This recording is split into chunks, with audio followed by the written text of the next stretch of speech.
We know that it can be really tedious to delete hundreds of pending reviews, because the bulk actions in WooCommerce are too limited, and it doesn't allow us to filter our products by doing advanced searches. Also, we can have a lot of problems with our server because WooCommerce will try to edit all the reviews at once, so we need a powerful server, or it can crash. Fortunately, we have come up with a great solution. We want to show you how easy it is to delete all pending reviews using the Comments and Reviews Spreadsheet plugin, which displays all your comments and reviews in a spreadsheet where you can edit the values like you do in Excel or Google Sheets. You'll save a lot of time by deleting all pending revisions in a few simple steps.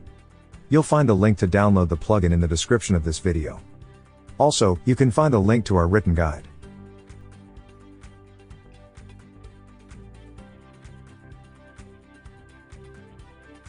Before deleting all pending reviews, we must filter them, and for this we will use the search tool.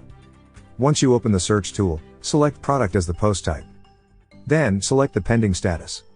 Choose Review as the comment type. And run the search to filter all the pending reviews.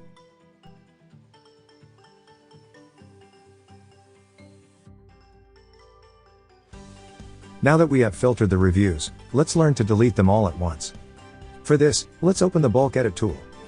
Then choose the option you want, to select the rows to edit. Enter status in this field. As edit type, select Set Value. Then select the Delete Completely option. And execute, so that all pending product reviews will be deleted completely. Just remember that this action is irreversible, and the selected reviews will be permanently deleted.